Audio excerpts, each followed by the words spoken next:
Welcome to another episode of The Offspring of a Single Mom, a podcast where I talk about the chapters of my life honestly, softly, and from the strength I learned from the woman who raised me. This episode is sponsored by Holistic Ventures, a cleaning and pest control management service company situated in Lagos and Ibadan. Now, let's dive more into my teenage life into adulthood.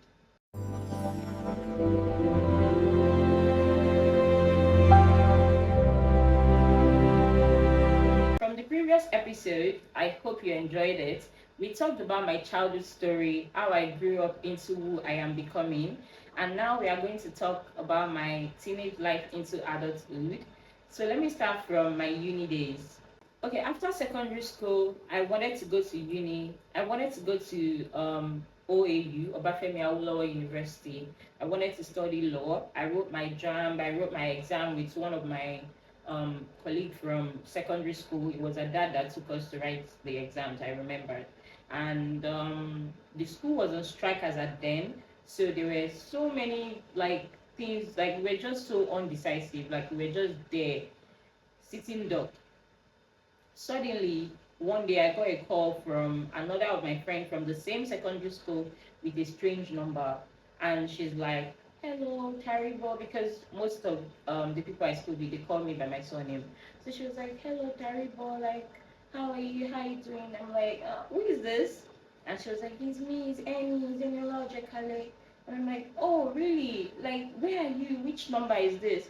She was like, "I'm in Ghana." I'm like, "What are you doing in Ghana?" She's like, "I'm schooling there." I'm like, "Are you serious?" She was like, "Yeah, come and meet me. I'm bored. It's boring here. I wish you could come. And I'm like, I wish you could come. How would I get there if I want to come? I started asking questions. And then she told me that she gained admission into so school and I should do my research and try to see how I can, also gain admission there. I was like, okay. As a sharp babe that I am now, I went to a cyber cafe because I didn't even have a phone to do all of that as at then. So I went to a cyber cafe in Orita and I started researching schools in Ghana, universities in Ghana, because as at then, the admission of our school had already closed.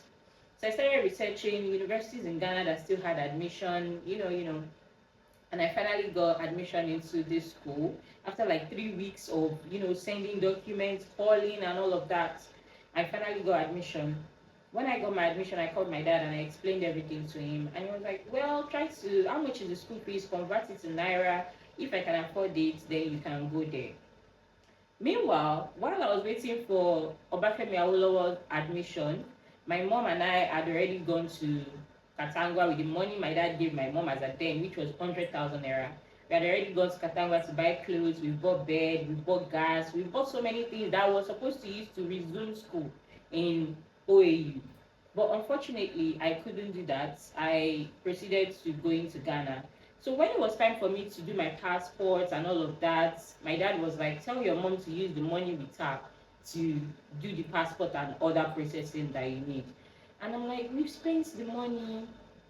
I mean, we spent out of the money, but not everything, of course." So like I was like, "We've spent the money, we bought this, we bought that, we prepared for OAU before this admission came." And he was furious. Meanwhile, he was not staying with us, so he was far away in Bayelsa. I was in Ibadan with my mom. So he was so furious and he was like, "Give the phone to your mom. Like, what do you mean you spent 100,000 naira?" I mean, as at then, 100,000 was good money. That was like 2013. So 100,000 was good money, and he was so pissed. He was like, "How did you spend the money? Yada yada." Before you know it, he was already causing a rift, and she was like, "Okay, don't worry, I'll find the amount that is remaining, but this is the amount that is left." Like, it's not even as if the amount was going to be enough anyway. So she was like, before I even do anything, figure out how to bring that other amount that is left to the table, and then I can proceed from there. I'm like, okay. So my mom, I don't know what she did. She got the money, and I went ahead to Lagos to do my passport with the help of my same friend's mom. And then I did my passport. I bought my tickets to go to Ghana. It was a bus ticket from cross country as at then.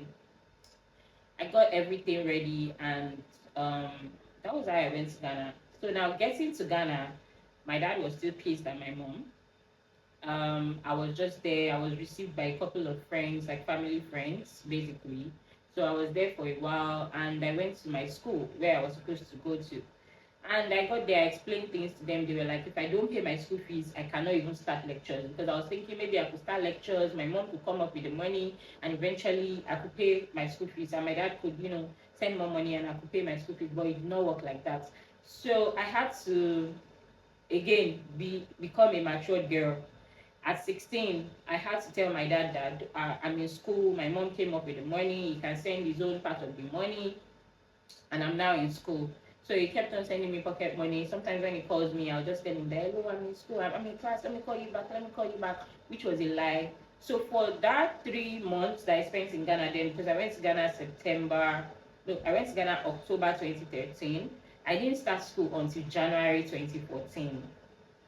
I was just, keeping up with the whole lie, like, oh, I was in class. Well, my mom knew the truth, and we were all planning everything together.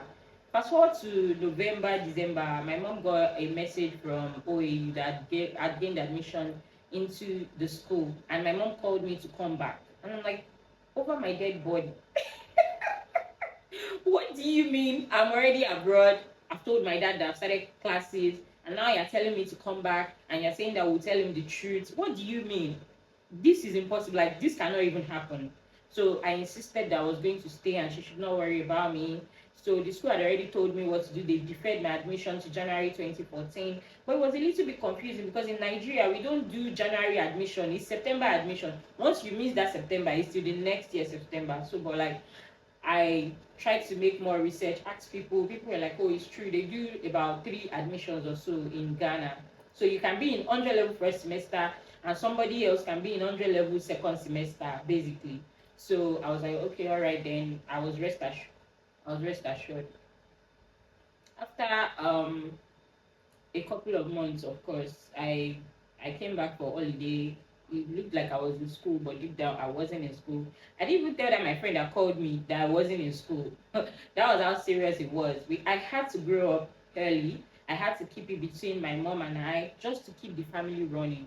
Because if my dad had known like that all of this happened, maybe it would have been worse. It could have been worse. Maybe he would have told me to come back to Nigeria, and who knows, maybe I'll have to write Jumbo all over again. I'll have to write, Nigeria system is just crazy. And I loved where I was. I was already seeing myself in Ghana. I was already happy and all of that. Those were some of the things I had to put up with or I had to like go through. So then my adult life started in Ghana. I started having boyfriends and a lot of betrayals. I don't even know. I don't even know where to start. So my love life has not been easy either ways. I love so hard and I get hurt like deeply when eventually they hurt me. The first guy I dated officially cheated on me, of course. And I found out from one of his friends. It was very messy. Anyway, the second guy I dated, which was the one I dated all through like uni, he was doing way better than me. He was way older than me, but one or two things led to each other and we dated, right? But I learned a lot from that, which also brings me back to what my mom went through. When you don't have finance of your own, there's a lot of things you have to put up with. Just because you want to be with this person that has money, even though you don't like the character that the person is portraying or how they are treating you just have to be there because, oh, this person is helping me with one or two things. If I leave now out of anger, that means I've like broken or like cut ties or like burned the bridge basically. One major thing my relationship in uni taught me was that I need to have my own thing going on for myself. I need to be able to date people by choice, and that can only happen if I work hard, if I have my own money. So one thing my mom has always told me is regardless of how rich your husband may be or whatever, whatever, always make sure you have your own thing going on for yourself. Do not leave your job for any man because if she didn't have a job, ìyà tí ò bá jẹ wá ò bá pọ̀ jù yẹn lọ, we would have suffered more. We would have suffered more if she did not have any job at all. So I had not seen my dad for 8 years. When I was done with uni, I knew that I needed to see this man. Like, this man just kept on paying for my school fees. He does not care to see me. If Mohammed is not going to come to the mountain will go to Mohammed. So when I was coming from, immediately I got to Lagos from uni, I decided to book a ticket to Bayelsa, and I went to Bayelsa. I didn't even tell him I was on my way. It was more of a surprise until I got to somewhere close to the house and I did not know the road anymore. So I had to call him. It was a shock because if I told him I was coming, he would have said no. He had always said no, which I don't know why. So I decided to surprise him. He was surprised to see me. He was happy. Everybody was happy. I spent about 5 days with him before I left. Just when I started building this sweet relationship with this man, like I'm already an adult, he's getting to know me, I'm getting to know him, we talk every day.